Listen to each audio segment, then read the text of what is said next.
every minute just say the number, like, start and then 654. Yeah, that'd be Okay, great. I can do that. Okay, I'm ready whenever you are ready. 6 minutes and go. When I heard everybody else's speech, I got a little worried. I'll be honest, I went permission to leave the podium. Sure. I went a little above and beyond what everybody else had done. And I just hope when I say my speech, you can come at it with a mature, straightforward, and open mind.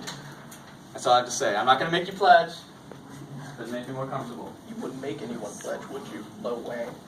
I'll get to that! It is time for you to know that the Leatherman is in the house. And you know what that means. It's about to get saucy. This is actually kind of relish. Dustin with me here. Saucy. There we go. Now my opponents have seemed to pose this debate in rather negative light so far, don't you think? You wasted a minute. Making mindless accusations, asserting unsubstantiated claims.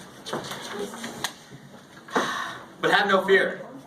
Dustin and I have resolved to counteract this by presenting your beautiful bodies without negative truth.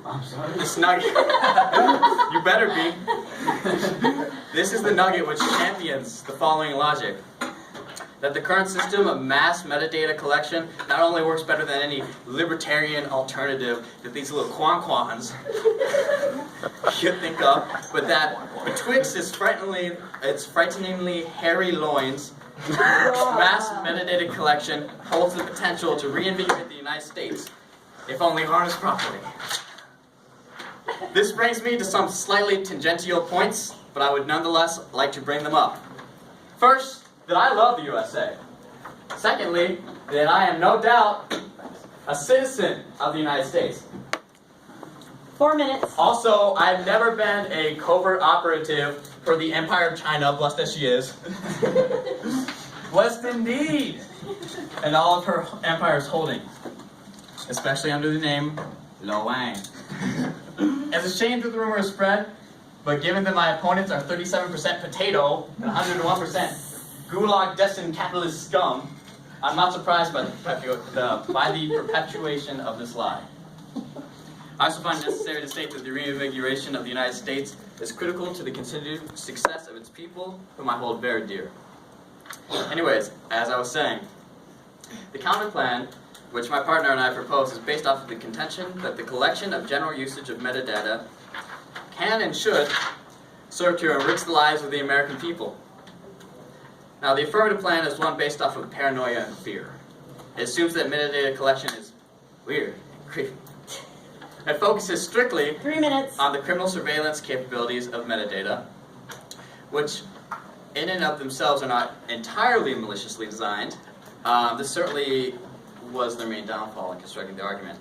You see, because instead of abolishing or reducing metadata collection, what if a better end result could be achieved by one simple innovation? What if instead of being only the benevolent tool police stations can use to monitor the purchases of large bunny outfits, which are being used to scare small children, which help lead them to the capture of William Falkingham. If you want to slide up the bunny suit, it's pretty terrifying. The other way. Yep. Up. There we go. Metadata could evolve into a market force which drives the competitive economy. The key to the puzzle is unassuming, if not as original as another fake boob joke would be.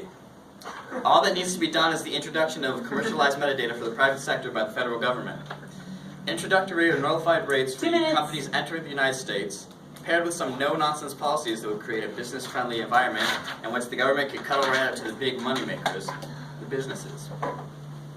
It may not be clear initially, so let the logic be restated. The resolve statement explicitly states that the matter at hand is the collection of metadata by the government for general usage.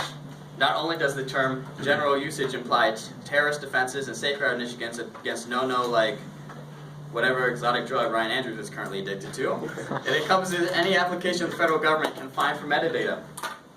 It naturally follows that the government can and should allow them private sector hotshots to view all them little datas about your datas in order to get cozy with those big chunks of wealth and draw in businesses from all around the world.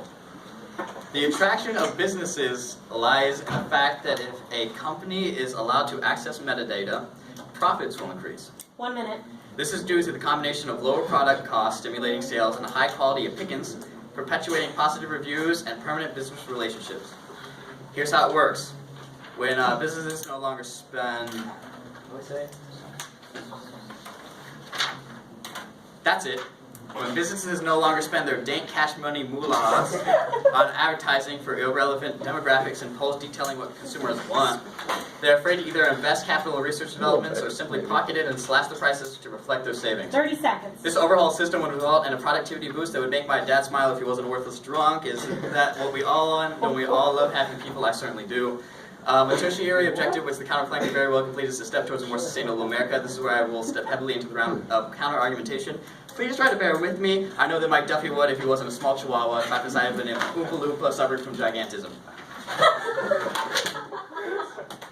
The fee which could be charged upon the companies using metadata... Time. New steps... You sit down, Mr. Wang.